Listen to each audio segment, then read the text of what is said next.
there's been some work that I haven't shown yet. And again, it's an emotional response for me. I spend hours making the work, and I'm almost like personifying it because it was me at the time just lashing out. And it's kind of like I'm not showing it until I'm ready. Friend, here's something I don't know if you know. While the podcast is a thought of mine for a long time, thinking of me absolutely could not be doing this without our very own Wizard of Oz, Kyle, at Goodknight Podcasting Solutions. Kyle's turnaround time, dedication and level of service means that I never have to second guess or worry about the level of support in getting our messaging out to you. If you're curious as to starting your own podcast or just want to see how it might spread your message, reach out to Kyle at kylegoodknight.com or check our show notes. I mean it when I say that we couldn't be doing this without him. Hello, and welcome to today's episode. We have Emma Carter with us in our Season 2 Action and Exploring. And Emma is an old friend of mine, and we haven't really connected as much in the last couple of years with all things exploring in life, getting set up and change and moving and all that kind of thing. So from one lockdown to, in a way, another one, I'll let Emma introduce herself and what it is she does and the expression of exploring that she's turned from a passion into a career, which is only admirable. And Emma, I just to even say before you even do introduce yourself, to watch and witness how you've grown yourself and your business and your artistic expression since I suppose we last were closer connected, it's just unreal to follow. So yeah, Emma, the reins are yours. If you want to say hi. Thank you so much, that's really nice to hear. Yeah, I'm basically just a teacher, a secondary school art teacher, and I also I'm going to say freelance artist on the side. I genuinely was painting definitely over COVID as well, just to kind of let my mind free.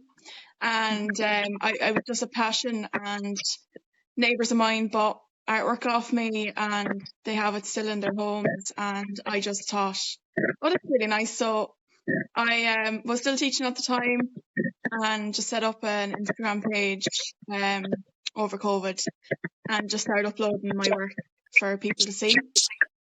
Then it was only in 2022 that I got an invitation to go to Venice to show my work, and that is why I can now say I'm just an artist as well as a teacher, because I couldn't say that years ago. So I've been on this art scene since 2022, but on the teaching scene since 2018 and such. So yeah, that's basically so far. 100% so far. I love that. For anyone listening, friends, check out Emma's page, Emma Carter Art, where I think you need to give yourself like 100 ounces more credit there on the level of work that goes into everything you've created. And like that, I remember when you were just, I don't mean just, but I remember when you were beginning to commission some of your work and that kind of thing. And as I say, to see it on different parts of the world kind of thing, and the response that you have gotten and get. You said there that, you know, you've been an artist for so long and a teacher for longer or that, but when did the artist start to come out? When, I suppose, did you really, has it always been there, or? Yeah, no, it's always been there. Like, I always tell people it's from like the community games, like under 8 level, when I was just, you know, doodling away. And then it was just like constant for community games, like everyone started complimenting the work then. And like I was getting compliments at home here from the family being like, oh, like another art set coming in the door. But obviously when you hear compliments towards your work, you're obviously going to think you're doing something right. And I just never had the musical talent in me. And then the creative side of me was just drawing at the time. And then secondary school art was one of the subjects that I just loved going to school for. Mhm. You know, I was going in just for the art room and art lessons. And like I knew probably in junior cert what I was going to be doing in college, because everyone else was on about art and, you know, these really long worded courses. It scared the living crap out of me, because I was in the corner being like, I'm going to be doodling. But yeah, it's always been there. It's always been there. And like the push from family and friends to go for it without like being judged for not going for those common courses. Mhm. Probably I wouldn't be here today if it wasn't for that kind of nudge when I was younger, because obviously it's like a daunting world when you're in school. I see it with my students as well. They're worried about what other people are going to say if they go for courses that are out of like thinking out of the box. Mhm. But yeah, like in college I kind of went in so innocent because I was so young going to college, Mhm. and the lecturers there really pushed me, like so much so when that push comes to shove, it's like, I don't want to be here, but I'm going to push myself because I need to prove to you that I can do this as well. Even though I'm the youngest on the course, I can still do it. And then I specialised in paint. And I think the minute I put paint to canvas, I knew that I would be doing this for a very long time. And my canvases just started getting larger and larger and larger. And like we had a person in the college that would make the canvases for us, and he was like, you're not painting 6 foot by 6 foot canvas. And I was like, oh no, I am. And I just remember thinking, like, I have so much freedom here, there's no judgment. Like, it took me a while to sort of fit into that mind frame of, it's just me, like I'm literally just expressing myself with paint and colour. There's nothing wrong with that. And then our group crits that we had with all the other talented artists that I was in college with, they started complimenting my work and like asking me about the process. And it was nice because they were the ones that I looked up to and asked for advice from them when I was in college. Then the tables kind of turned where they were asking me for advice. So again, it was that mindset of, I must be doing something right if they're asking me. But I always knew I was going to be an art teacher. So like leaving the fine art course to go into a master's where you're just so text heavy and research and reading, and you kind of like, you're like, I'm not, like, half of this I'm not going to be teaching the kids. This is actually crazy. I need like to be back in college making work, going through the process, so that when they ask me questions I know what to say. But I know the system needed me to have the master's degree. So that I kind of lost my artistic flair for 2 years. And then COVID hit when I was graduating, and it was like a blessing in disguise because I just had time then to, release anything inside me again. So yeah, not many people can say it, but I probably owe it to COVID really to get me back on the artistic like path. And again, like I was just making work for the sake of making work for myself, and then it just took off in the summer 2022. Mm-hmm. And that's, it just literally took off. I hear you. I love that, Emma. And I think it's in those corners of, like lockdown and like with COVID, it's in those corners where you can't see, or you don't know what's going to happen, or your options are like gone, that you kind of find what it is that is actually really important, and like that, and then springboard off that.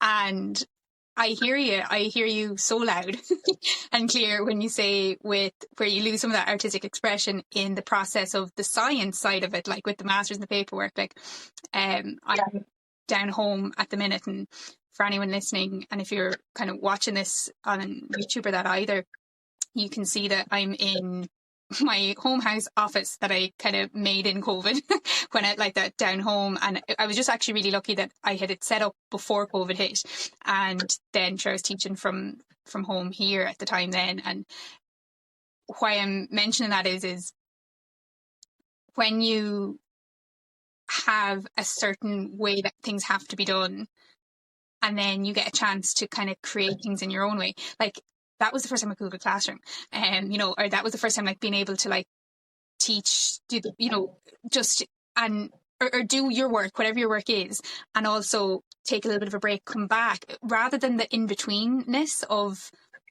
the going, the to and the fro. And so what I'm getting at is I got a bit of a creative flair back then for the passion of what the work was, in knowing that you're still going through the system, and it's like this is past the point of like college days of trying to explain how you're doing a lesson plan. Like, you know what you're doing, you have the capabilities, and you've got the resources around you now to kind of just, as you say, go all in again and then springboard from that. And what do you feel, Emma, and again from that kind of artistic kind of side of things, and knowing like even with the likes of practical subjects like art is, and I'd have experienced that in too, and for any of our students who are practical based too, how do you find that in the other side of the desk, as I call it? So, in flipping from one to the other, from flipping from that I'm creating this dish or this piece of art or whatever it might be, to then having to show someone else and explain the method and the process. Yeah, like the only thing is you don't see a lot of abstract work even in the junior cert. Maybe more in the leaving cert, because we have that new course now where you're investigating today's world, and like there's so many modern artists out there, like even ones that I look up to, ones that I've met as well. I'm just like, there needs to be more education around abstract art, because not everything in life is black and white. Like, if there's a student sitting down there who has an abstract frame of mind like mine, or like other abstract artists, they're restricted into making something that makes sense to an examiner, or maybe it doesn't make sense to the examiner, but in the back of their head they're like, well, if I don't think the examiner is going to understand it, I'm failing. Yes. And it's the fear of failing and the fear of not just expressing yourself, because we're so fixated on what's in the textbook, what we have to, like all of our training days, it's literally like, this is what you have to do to let the kids get them points. It all comes down to points in the leaving cert. But I feel like for me, I have the escape to paint abstract expressionism. I don't know if that's a word, like abstract expressionism after work. It's kind of like, it's just my way of like letting go of what's like in my head or in my chest, like just let out the canvas. But when I'm in work, it's like, okay, there's something right in front of you there. You have to draw it exactly how it looks in front of you. And that's like, it's part of the course. Yeah. But I can always pinpoint that one student who you're like, that student could go on to art college because they're not thinking like everyone else in the room. Yeah. They're sort of changing the colour a bit, changing the shape. And for me as a teacher, I would give them full marks because I'm like, I get what you're doing. Yeah. And then, but I always have a fear of not letting them do that either, because I'm not sure what the examiner is going to think when they come in, and it's on me to get them over that finish line. Yeah. And it's toxic, because but like an artist who draws exactly what's in front of them, or is like a realist artist, yeah, they'll have no problem, because their program's like that. But it's like a catch-22. So I'm teaching them the curriculum, following the rules as such to get them over the line. But then I can show them my own work and say, when you go outside these doors and the four walls of this room, it's not like this. Like, go into the gallery, just kind of sit back and just take in the art. There's no textbook, there's no curriculum, just go for the experience more so than the pressure of, I have to do this right, because if I fail, that's my, I'm going home to probably unhappy parents, or I'm unhappy with myself because I didn't push myself good enough, even though I'm seeing full potential in front of me as a teacher. And I could say it till the cows come home, that I believe in them and that they're doing such a great job. They will not believe me because they have a fear of failing. And it's horrible. But I also had that in school, so I get it. And in school, you're listening to your teacher. And they're telling you, if you do this, you'll get over the line, and I believe in you. And like my art teacher in school, like she always told me, like, just be yourself. And I remember thinking, how can I be myself? There's people, I walk out of the art room, there's going to be people sneering me.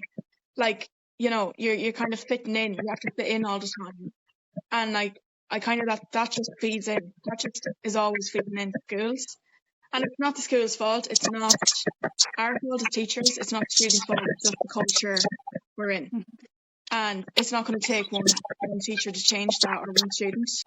It's just kind of taking that risk and leap of doing something completely different to be recognised in the art world, and you'll be fine then. But like that might be different to, you know, science or math. You know, it's not black and white. It changes all the time. Like, you see artists coming out with just outrageous pieces of work, and you're like, it's outrageous, but I want to know why you made it. And then it's the concept and the why behind it, where you're like, that is so clever, but not many people are going to respect that. Yeah. And I guess, like, it comes down to respect as well. Like, as a teacher, like, we are always respecting students, like, creativity. Like, if they want to do something, you're pushing them to do it, because they need to go and see the highs and lows of making work. Maybe failing sometimes, just to be like, should have taught that through a little bit more, but it's a lesson learned. Like, you're showing them that it's okay not to do everything right all the time. And I think art is like a great subject for that expression and experience. It's practical, yeah. It's your own work. You can stand by it and explain it in your own words if you take the risk. 100%. Yeah, I love that. There's so much truth in all of that, like, because it is a risk. Like, can we go here for a second? Can we, like, because I could rabbit hole down the Irish education system for like a whole series, never mind an episode. Yeah. But it's that thing of proving yourself, and that perfectionism, as you say, that belief, that mindset that happens because someone somewhere, whether it was the teacher in the classroom, and by the sounds of it, you're same as me, we're not those teachers. And I wasn't that, of it has to be in a certain way. Now, having said that, there is a science and there's a rule, and I'm not going to pretend like I know what happens when you break some scientific principles, because I don't, but I'm sure there's explosions that happen. So I'm sure when you mix certain chemicals and things like that, I'm sure there are some, like, very clear things that you don't do in the science world. But I also know that 2 plus something else than 2 equals 4, and like 2 isn't a whole number. Like, I know that much in a simple context. So for friends listening who are still with us that are further along than I am in how to explain that, what I'm getting at is I think it's like the Peterson quote of, alongside our search for freedom, we all need structure. And I'm paraphrasing that slightly. In you need that expression. And when, as you say there, like, as young people, particularly and as teenagers, our need is to fit in, to blend in, to be like the crowd, to be with the collective, to be safe, and that kind of thing. So when you're doing something risky outside the box, in any way creative, and I do think teaching is a creative art form in itself as well, because as you say, you know your student better than they know themselves, for definite, easy peasy. You probably know them better than your parent does. No, I won't go that far. Would you not, Emma? In some ways, we'll keep this, complete anonymity all around and everything, and I never would out. But like, I've had students where I'm like looking at them and I'm like, I know, and then you're, maybe engaged in things like reports and communications back and forth and that kind of thing, where it's like, sometimes we see things, and that happens. Just what I'm getting at, I suppose, from the artistic side of things is, if we break a rule, learning that it's okay, because maybe it was meant to be broken, because maybe it's something that is outside that safety net. And my question to you, Emma, would be like, what's maybe your hardest learned lesson of when a rule was broken or something didn't go to plan? Because things happen left, right, and from like in my own experience. Yeah, in your experience, either just in general life, artistically, professionally, as a teacher, and that, and just kind of add on to that in that question again for friends listening. Like I remember when Emma was applying for jobs and you're getting your website up and going and all that kind of thing, and like the level of detail and the tiniest, like you talked about doing the last 5%, like this gal does like the tiniest last nugget. So you break the rules of like the art form, but I know how precise the little things mean and matter. So when's the time maybe that like breaking a rule or something, what kind of was the biggest lesson or the biggest challenging time that maybe happened for you? Do you know what? It's funny that you bring up the website, because I'm rarely visiting it, and I only used it in.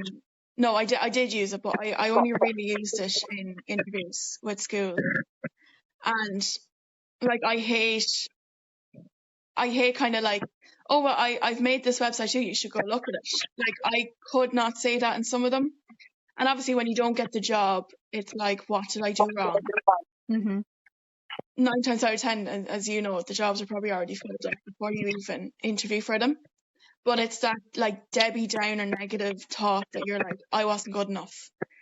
But like when it came down to it, they actually didn't give like a crap about the website.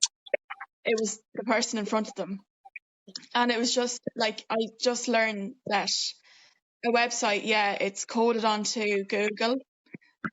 The finer details I looked at, they probably overlooked them because it did not matter. And like, that's kind of like metaphorically speaking, like you could hone in on something when you're doing something in like any scenario in life.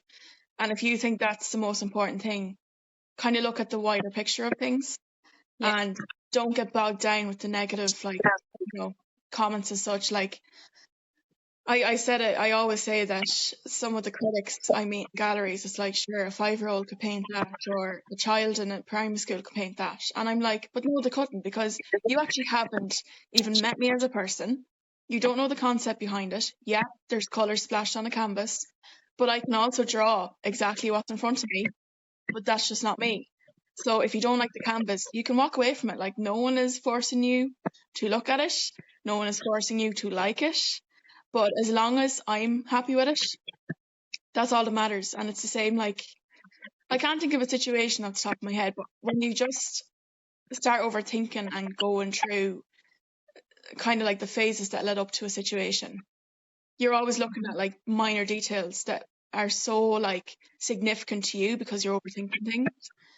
But at the end of the day, if it didn't work out, it didn't work out. You just need to be yourself, like pick yourself up, turn to people around you. They will support you. And just don't get down that rabbit hole of saying you're not good enough because some small thing went against you. But I remember like so many interviews for like, because the goal after COVID was I need to get a job. Everything was on lockdown and no control over going over that 5K. So you're kind of thinking, well, what am I going to do as like for a job? Like, I'm just out of college.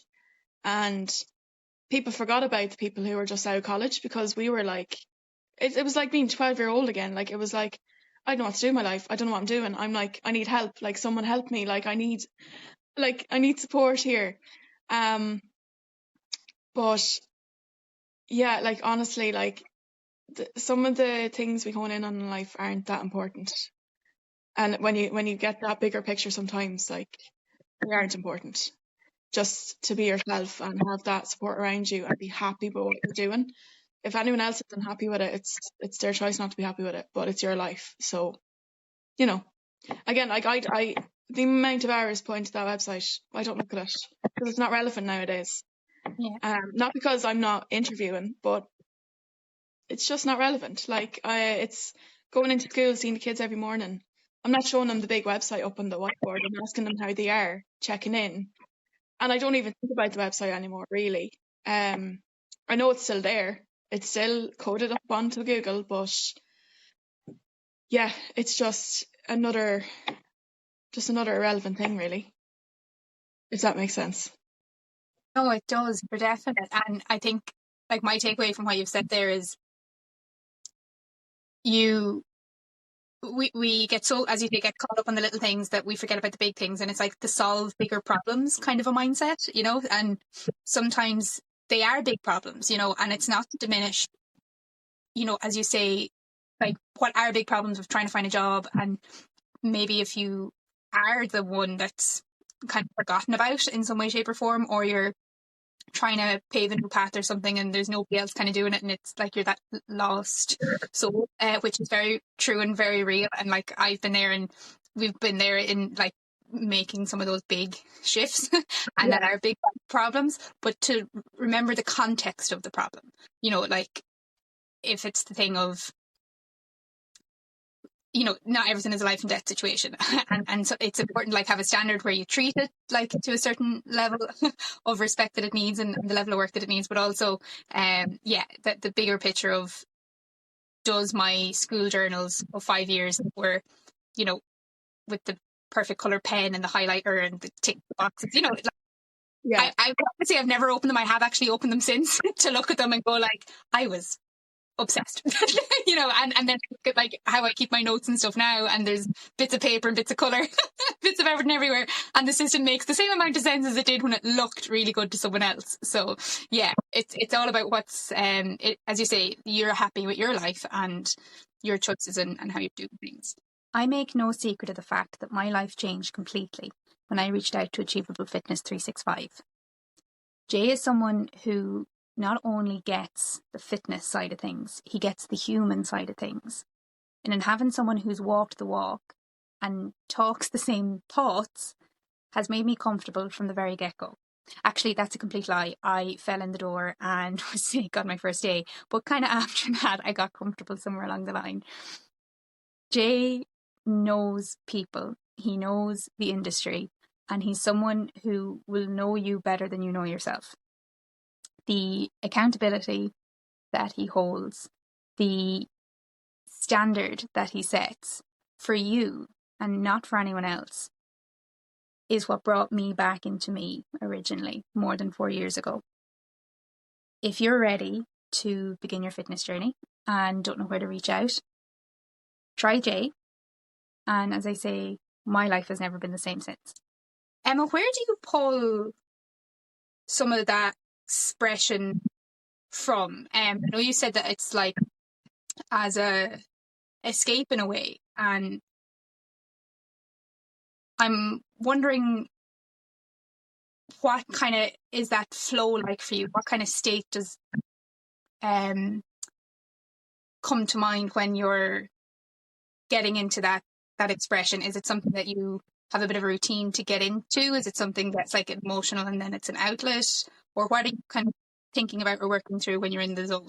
It's an outlet. It's like sometimes, 90% of the time it's an emotional kind of outburst as such. That can be positive or negative. It depends what happens or what pops up at that given time.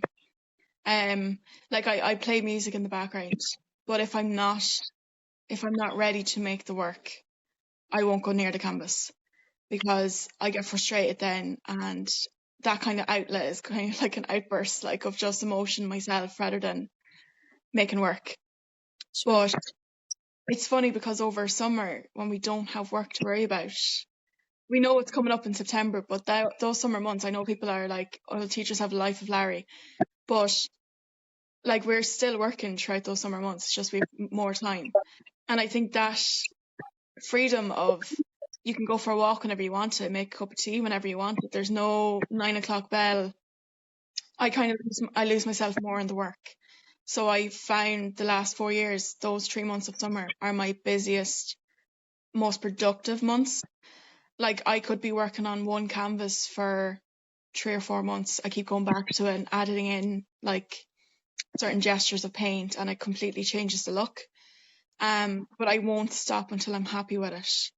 And I have to keep like coming back to it because I'm all about how the viewer responds to the canvases. So like if they're feeling something different than what I'm feeling, I probably, in my head, I'm like, I've achieved what I wanted to achieve, because I can't tell them how to feel. They're their own person. But when it comes to process, like it, like, when you have the artist block, like, it could be even thinking about a parent-teacher meeting that you have next week, and it's just all worry, and like everything is like, there's just no room for the artistic flow when that happens. And I'm not saying like every parent-teacher meeting is a problem. It could be like just one class that can go your way one day. But like, I'm the type of person, like, I'll dwell on that for probably a day, because I'm like, well, what can I do to change the outcome of that for the next time? And that takes so much energy, because, again, like, I'm a hypocrite saying this, but I wouldn't want to do anything wrong in work. I want to like make sure I'm doing everything right, and overthink things just to make sure that I'm doing everything right. And that takes so much of our energy, like, mentally. And you're just exhausted then. And when it comes to making work, though, if like it could be like, I could wake up tomorrow morning and I have 3 colours in my head and I'll just paint. And like, I won't speak to anyone for hours. I'll turn off my phone. I'll have music playing. But I'll be a different person leaving the room when I'm finished. Like, I mightn't be happier. I might just be more thankful, just relieved as such. Like, relieved just from whatever. Like, I mightn't even be able to put a word or name what's going on inside me, but I release it on the canvas. Whatever it is, I just release it, and it just helps. And it's therapeutic as well. But there's like a math to it as well, because I'm kind of deciding where to put colours and mix up colours, and if the colour isn't right, I won't put it down. So Sure. I'm like in full control about how this canvas is going to look. And I think that's what the beauty of it is. Like, you're in full control of what is going to be the outcome of this. And like, as humans, like, we love that feeling. It's power. But it's just your hand painting. Like, it's very minor. But then in my head, I'm like, someone's going to be looking at this one day, if it's in a gallery or just the girls popping over for tea. They might see it in here in the room, and they might have a response to it. Like, that's the outcome. It's like, I want to share this with you in a way that I'm not just using words. It's a communication device, really. But how you respond to it is on your terms. So I'm always eager to hear about people's opinions. And then when you get the negative opinions, it's literally like, well, again, if you don't like it, I'm not forcing you to like it, but maybe just have a bit of constructive criticism behind the negative comments all the time. Because, abstract art isn't for everyone. But I know when people get to know me and speak with me, they kind of realise that I'm actually teaching realism art as well in school, because that's what the curriculum wants. So then they kind of have more respect for me, because I can draw exactly what's in front of me, which is just bizarre in this modern day and age. Art is art. Like, there'll just be a banana taped to a wall and sell for millions. I don't understand that. I know there's a concept behind it, but that's their business. Like, if that person wants to spend millions on that banana, let them. That's their business. Like, so I think, like, in one way, we have to be like more considerate about how we speak to someone with our comments as well about work. Like, that's in school as well. You can't just go up to a student who's struggling and be like, you should know how to do this. Like, that's not going to get anyone anywhere. Like, so we're so used to like kind of thinking about ways to voice things and voice opinions and help people. You're not bogging them down, whereas other people, they won't have that mindset at all. So you kind of have to take that with a pinch of salt. Yeah. Or a bucket, as I say sometimes. Yeah. It's so true. I'm distracted by the thought of opinions. But with what you said there, with the emotional expression and then the communication side of it, I 100% hear you, because what is art except emotion that's just not voiced, Like, I'm not a dancer. I like to dance. I like if I know how to kind of do a bit of a routine. I love that from the flow. But like, I don't know the science of it enough, I suppose, to make it work on my feet. And I could with practice and discipline, but I enjoy the feeling that it brings. But again, I'm quoting Frank Sinatra there, in his song lyrics, what is dancing but making love set to music, it's that kind of thing of like your body is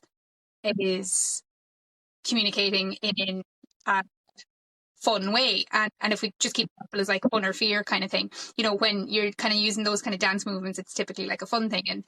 And then when you're creating through art or through drama or through even with words, like when you're writing poetry, and some of the that we've had on the podcast so far and to come and that kind of thing, where hearing the different processes, I am with you on the sense of sometimes it's the case. So when it comes to playing with the pen or just trying to get words to make sense of what's happening, it is an emotional response. Like it's a case of get me a pen and a page now. That's why like I'm never too far away from a pen. And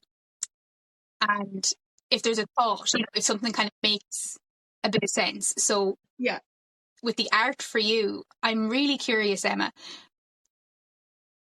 where it's being used as a communication, and I've done that, and the blog was that, and friends listening, with Thinking of Me blog, that's where all of this kind of came from. And there's the Instagram page, some of the originals there, and there's the weekly newsletter for Thoughtful Tuesdays where you get them sent straight into your email. But the writing to communicate became less and less important. It was more so because it started from a point of I need to get this out, like I need to get this out in some way. And then it was, I need someone to hear this. And then, as I say, communicating some of that. And then it became the thing of, I'm writing this because this is what makes sense for me. I'm feeling this, I'm creating something with this. And then if you can hear it, great. And your opinion isn't really, again, kind of as you say there, like an importance as such. It's like you either do or you don't. Yeah, I'm wondering, I'm curious as to like, do you feel kind of the same, or what's it like when you, or do you do much art where it's like, I don't want anyone to even see this, or? Yeah, like there's been some work that I haven't shown yet. And like, again, it's an emotional response for me. Like I spent hours making the work, and I'm almost like personifying it because it was me at the time just lashing out. And it's kind of like I'm not showing it until I'm ready. Gotcha. But like it's the same as like listening to a song, and like some of the lyrics in songs will make you just cry. Like I remember that Adele song years ago. What was it called? Someone Like You, I think is what it's called. And I remember just thinking, oh, it's just another song.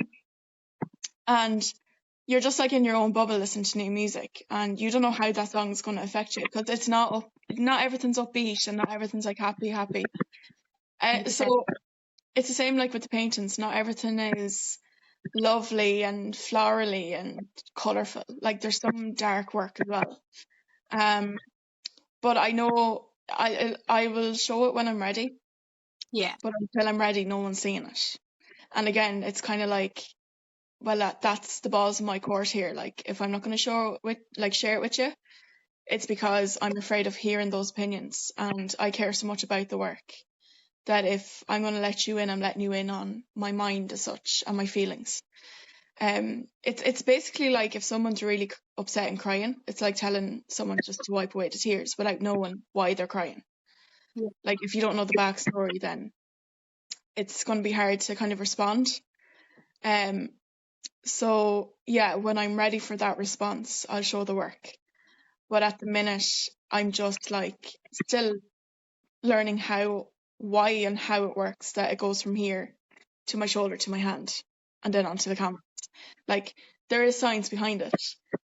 Yeah. But for me, if I just get colours or an idea in my head, like you, like grabbing the piece of paper and pen, I need to come out here and just mix up that colour because I don't want to lose it. Even though it'll probably come back to me when I'm painting, but it's just that excitement and that determination, and like you're kind of you just want to get it out as soon as you can because it doesn't belong in here, it needs to be seen. And I always say, like to the students as well, we are so lucky that we get to see colour. And there's some people that don't have that privilege. They can see, but they might be colourblind, and they will never know what that painting or paintings look like to us.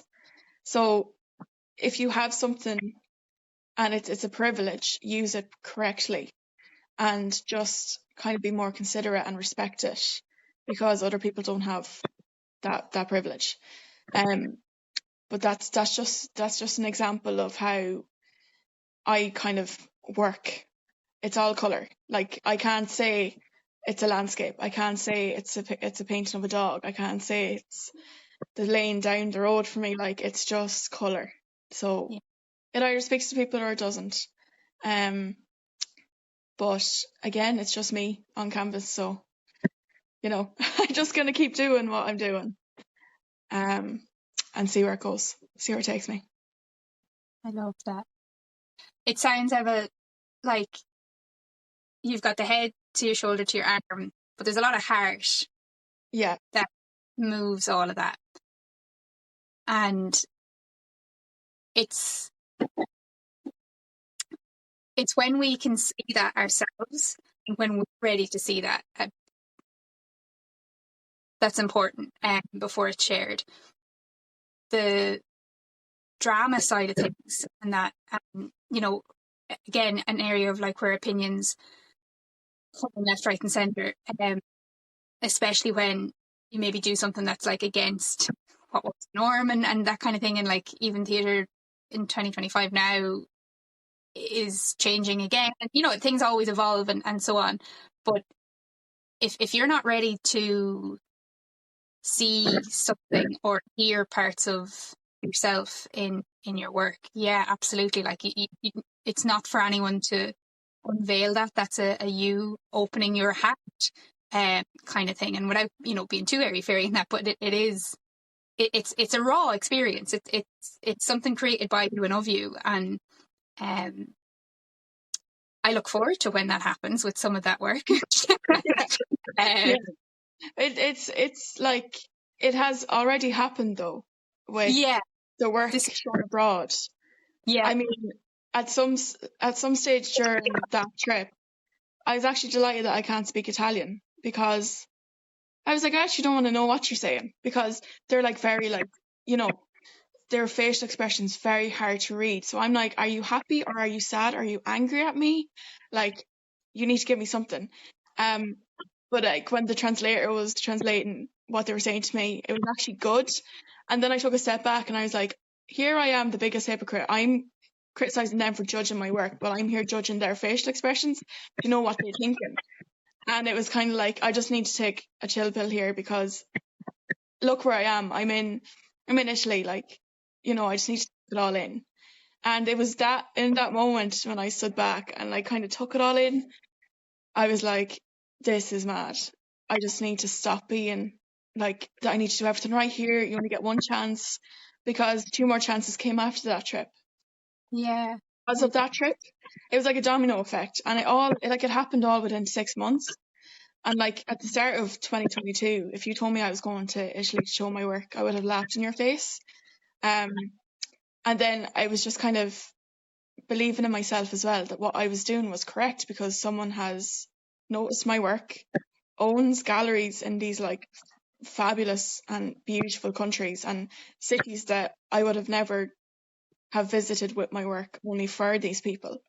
And they showed the respect and consideration and passion that I had, and that's why I agreed to show the work, because I wasn't just going to show it in any gallery. They're like so close to me. And again, I'm personifying the paintings, but again, if you spend so much time getting something right and being yourself on canvas, like you don't want to share it with just anyone. So I think though, with the trips abroad with the work, it kind of allowed me to grow as a person. Like, not so much as an artist, because the art is done, it's up on the wall, sitting there pretty, but as a person who, I was so shy when I first went into the gallery. I didn't know, like, I knew there was very important people there. You can just tell by them, they were very important. And I kind of just said to myself, just be yourself, because being myself got me there. And like the plane over, I remember I had like the sheet of paper with a speech on it, because I was meant to take a video in front of my work, and I was memorizing this sheet of paper on the plane. And I remember when I stood in front of the camera, it just completely wiped out of my mind, and whatever I regurgitated, I just remember thinking, what was I saying? But it made sense. And when the microphone was taken off me and the camera was turned off, like I remember the group that were behind the camera started clapping, and they were just like, oh, the passion and Bella, Bella. And I was like, I didn't say what was on the script, but I said what I wanted to say. So I was like, once that's finished now, I can enjoy myself. So it was sort of like a business trip, not just like everyone thought I was away on holiday, but the stress that you feel when you're in a room with important people and all eyes are on you, it's like, it's daunting, but there's a reason why you're there, and you have to keep like being humble and be thankful that you got there, because there was no other Irish people there. And I remember thinking to myself, I can't speak Italian. Like I said, I didn't know what half of them were saying, like, you know. And if some of them had broken English, it was like you're still trying to like, oh, I kind of get what you're saying. But it was just such an amazing trip, and I thought that was it. I thought, like, this has been the best summer ever. And then the week later, the invitation came for London, and I remember thinking, oh, that's actually grand because people speak English over there, and you know, I can get a 45-minute flight over. It's not as daunting as Italy. It was just as daunting. Like, it was just as daunting. It was a smaller gallery. They wanted smaller work. But again, like, just being able to walk through the threshold of the door and see your work up on the wall. Like, it's amazing. It's an amazing feeling. It's like you've accomplished something in your life that your 12-year-old self wouldn't believe if, like, that it could happen. Like, I keep going back to community games because I've had so many interviews where people are like, no one just picks up a guitar and knows how to play guitar. Where did it come from? But it did come from those competitions that I was younger, with the really long table in Constantine Hall, surrounded by people my own age. And like, we come from such a small part of Ireland. And then I was over in Italy and London, then in Rome. Like, it was crazy just to think that it was happening, because you leave everything behind. I left work behind. I was just solely focused on art. And you nearly miss that feeling sometimes, because you're surrounded by people who acknowledged what you were doing. Yeah. Not just because you're an art teacher, you should know all this. It was more, they seen me. They understood me. And it wasn't just, oh, you're very good at it. Yeah, well done. It wasn't like a pat on the back moment. It was more so like, I'm not invisible. They're seeing me as an artist, seeing me as an abstract artist. And it was sort of like, when I talk about one of the works, it's actually on show at Loan at the minute. It's called Interlacement. It's one of my largest pieces of work. And I remember the day in college, I was just took a deep breath and I said, you know what, just take the risk, do that, like, you know, crazy brushstrokes, just whatever comes to mind, just do it. And it was the same feeling when I stood back from doing that first canvas of like my breakthrough moment. That same feeling was when I was in the gallery just talking about art, and it kind of just flows out of you through conversation. Yeah. So it was nice that there was two different dialogues. The dialogue between the viewer and the canvas. There is like dialogue there, communication about feelings and response. And then the other dialogue was conversing with people who understood you. And like, they almost knew exactly what was going to come out of my mouth the next sentence, because they fully got what I was trying to do. So like, I will always cherish those experiences. But again, like this summer, I wanted to stay on Irish soil, because as I said, like, there's canvases here that I haven't shown. And I was replying to emails and invitations from other galleries around the world. Like, amazing to get them. And to get the invitations, like, it's something else. I just thought it was going to stop in Venice, but it keeps going. But no one in Ireland had seen my work in a gallery space. And I kind of had to like go back to my roots. So, you know, people who were in and out of the house were able to see the work, but not up on a gallery space. And I just promised myself that I'd stay on Irish soil this summer to show the work that other people had seen throughout the world. I mean, there was so many different nationalities walking through the gallery. And if I can't show people in my home country my work, then why am I doing this? Because I'm standing there as a proud Irish woman, a female artist from Ireland, speaking about Ireland and speaking about our culture and how proud I am to raise the Irish flag in that if I can't show my work at home. So that's what I did this summer. I literally applied for open calls, and I've work in Athlone and Galway. So that's where I'm at the moment. I am still making work, but it's a nice break as such from showing work, because the next show then will have a different response and different impact. So it's kind of just a small break at the minute, but I'm still painting here. Yeah, it's You're only starting. It's just been a crazy 2 years. Like it's funny because I think I was the youngest in the galleries there. I was up against like people who were 80 years old, and like they had made millions on their work. Like they were showing work in like show houses over in America and Miami and that. And I remember just thinking like, I'm very young, and you have like literally established yourself in the art scene. Like I couldn't comprehend how my work was beside theirs, but the curators and gallery owners had seen something in my work where they were like, we need that up on the wall. But it's funny because over in London, I was standing by my work. My Auntie Mary was taking photographs of me just to like for the page, and she had walked away just to like view the other artworks, and I was standing there just kind of like, dawdling around. I was like, we're here in London, another beautiful place. Like you see London up on films and that, but I was never there before, so I was taking it all in. And a lot of the other artworks were like English countrysides, or there wasn't much abstract work. And when I was standing there, a woman came up to me and she said, oh, you like the work? And I was like, oh yeah, no, very much, yeah, it's lovely. And she was like, I wonder what the artist is trying to say. And I was like, oh, well, if you stay there for a few minutes, it will come to you. So she stood there just like tilting the head, looking at the work, and I was just standing there still beside her.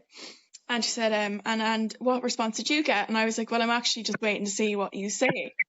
And she kind of just gasped. She's like, oh my God, you're the artist. I thought you would be like 60 years old, retired. And I was like, no. And she just, we just started conversing then. And she just thought with the level of artwork hanging up in the gallery that she probably thought I was retired and just spending my days outside painting or something. It was just very funny because, again, you don't know the artists until you meet them and understand them. Like, again, it's just judging it without knowing the person behind it. So yeah, it was nice. It was a lovely experience. But my favorite, like, Venice was great because it was just kind of like the building block of what was coming. I was way out of my comfort zone in Venice, so it was still unbelievable, like, the experience. But my favorite trip was probably Rome,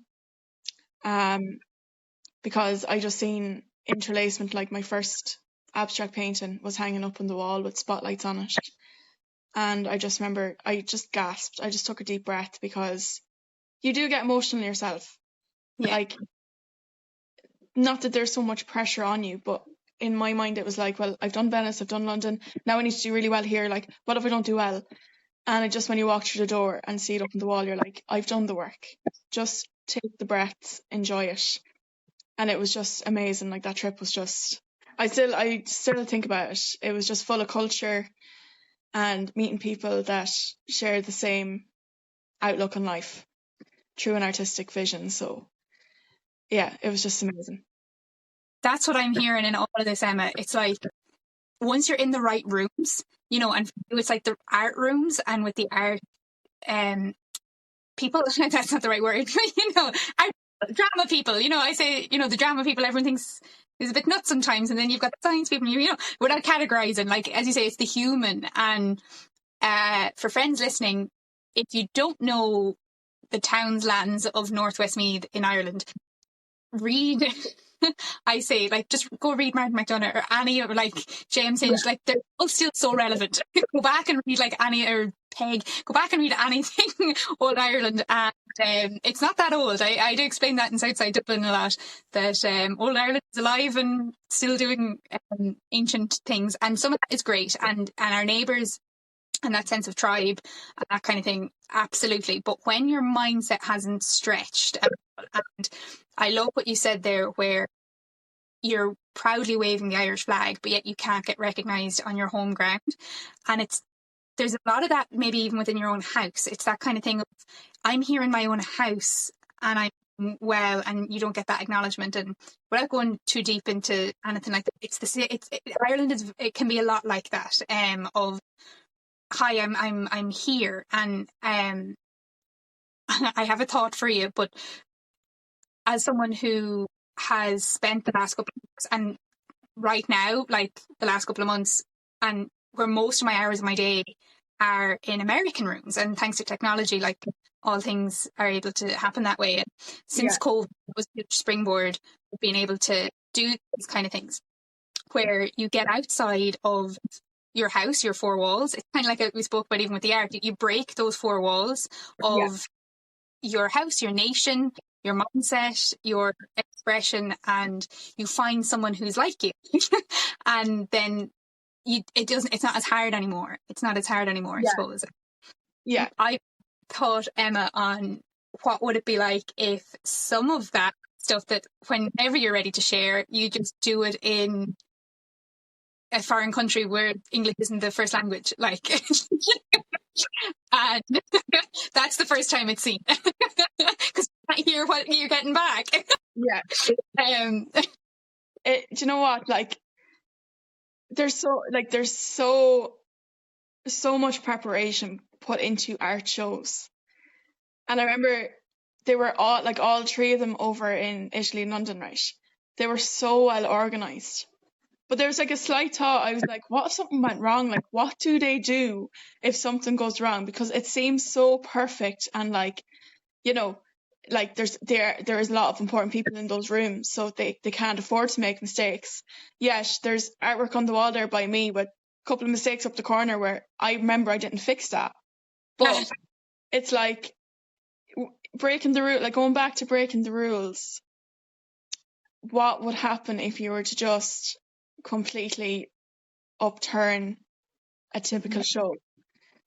Like go full culture, like, you know, because we are cultures here in Westmeath, far from posh people, and there was a lot of posh people, like, with all the love, there's nothing wrong, you know, but when you're trying to explain you are a bogger at heart, like, interject, I'm really affirm. Even like blaring country music when you're meant to have a quiet space for people to think. I'd just be like wondering, what would country music do to someone who's looking at my work? Would they think I was jigging there on the canvas, or like what would they think? But you're kind of... I'm looking forward to when you do that.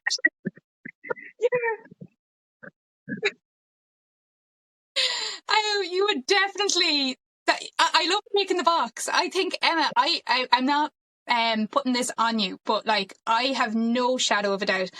Before we came on, and I don't know how much you want to share, I know our friends listening can definitely resonate with when there's a change and a control factor that's been out of our hands, whether it's an illness or a change in circumstance, loss, grief, anything we can't control, and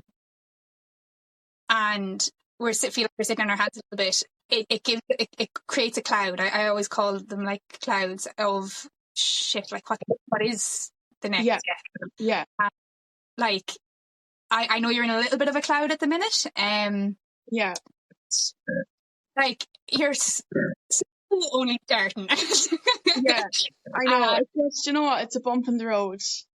You know, there's been a few bumps in the roads, but like at the minute, it's just a bump in the road. Like, obviously, like last week when the accident happened, it was like so many negative thoughts going on in my head. Like, I can't drive. What if I can't paint? Like, I have to move back home now for a while. It's just like, what is going on? Like, what is next? But I just, like I said, I have time now to kind of heal and mend myself in a way that I'm in my own home, cozy. There, like when you've nothing to do, when you actually physically can't do anything in the day, you have thoughts in your head constantly going. But like, you just have to keep positive about things. Like, I think, do you know what was annoying? It's because it's the start of the year that this has happened to me. And I'm like, for God's sake, I was like affirming really a nice year ahead of 2025. But there's a reason for everything happening. So I don't know what this has restricted me not to do. Maybe it's just to get my mind clear again, to paint the next series of paintings, which I wouldn't want to be in this position again for that to happen. But like, you just have to take day by day. Like, I can't change. What happens tomorrow will happen tomorrow. What happened last week has already happened, so you just kind of need to like move on. But like, honestly, the door has been so busy swinging open. The kettle's been boiled with cups of tea from people visiting me. Like, I'm not a hermit. I have people calling, but I can only like, one of those thoughts, I can only imagine someone living by themselves, not like physically able to do something. How do they manage? How do they go from day to day? Like, it kind of just, it puts you back in your place a little bit. Like, I'd be grateful for everything that's happened the last 2 years. I've been so grateful for, and what's coming down the line, I'll be grateful for. I'm going to start saying yes to invitations, well, if they're within Ireland, for the next few years. But like, even grateful to get up every morning to go to work. Like, when that's taken away from you, like I said, it's out of your control. So it's going to take time to mend, like, so, but it'll be fine, because I know I have everything up in here that I need to get out on canvas. So I'll be focusing on that for the next few weeks. That's just the goal at the minute. Well, I can't wait till you come back and tell us what rules you broke 2025. And just to say to you, Emma, and if anyone else resonates with this that's listening, I see every day as a new year. And when I started doing that, I know that sounds cheesy, but when I made that a habit of not focusing on today is currently Thursday, like, today is Thursday and it's not Monday, so I can't start until Monday, I'll wait until then, or like that, it's not the 1st of the 1st 2025, or it's not the 1st of the month, or whatever. When I kind of broke those rules, when I got out of that box, it became easier to see the win. It became easier to kind of see the progress point of, I'm not in a linear journey, like progress, like, I like you're doing stuff, with art, all that kind. It's not like you start and then it is the graph, and I feel you with the gratitude for the little things right now, where the change you're in, and in what is a bit of a dip in the graph, for a short period, acknowledging what we have, and it kind of full circles us in the sense of being happy where you are while working for what you're going to get and going to be. So, what would you say, and just as we close, would you have any final thoughts or something you'd love to say to a younger version of you, or to someone who's listening on that, those tough points, whatever it might be? Yeah. Like, in other interviews, like, I'm always asked this question, and like, it changes every time I answer, but it's the same kind of message. It's like, just like, first of all, just be yourself, because if there's any example of that getting you to a good place, it's probably looking at my life. Like, it's just, life is always a roller coaster. You have ups and downs, you have loss, you have grief, but if you just pick yourself up, focus on the people around you, they will have the best advice you'll hear in your life. Take it on board and just be yourself, because no one can change that. No one has control to change it. And we're kind of like in a day and age now where people think their opinions are going to change someone, but they're not, because when you get to our age, you're looking back and you're like, I wouldn't have changed anything. Like, you're yourself. That's all you can do. If that's one thing you're going to do from day to day, like that New Year kind of idea that every day is a new year, you just be yourself. You know, you're not impressing anyone but yourself. And if your morals are in place where the actions you do or the decisions you make are, you stand by them, then that's all you can do, you know. %. I love it. Thanks, Emma. And with that, as ourselves, at the fine ripe young age to be able to say that, I'm still very excited 30. You know, the fact that I know those lessons, I know the growth that's to come. And as I say, for anyone listening who, whatever age, whatever time of year, whatever day of the week, whatever hour of the day it is, it's always a chance to say exactly as Ed said, I'm in control of me, and the best person I can focus on right now is me, and let the opinions slide. And this has been so much fun. Looking forward to, as I say, seeing your rules being broken in 2025. And for anyone who is interested in keeping a follow of Emma and her artist work, you can see our show notes and see all the rules she's already broken and all the creations that are already made, and keep a follow, as I say, of what's to come, because this has been great. Thank you so much for reconnecting for this, Emma, and I'm sure we'll see you. Thanks for having me. Thanks, friend, for listening to the Thinking of Me podcast. I hope you found something within our story today that lands for you. You can keep up with us on Thinking of Me blog, Thinking of Me coaching, and Lauren Jean on socials. Go to thinkingofmecoaching.com/checklist for your checklist for self-fulfillment. Until our next chat, talk soon, my friend.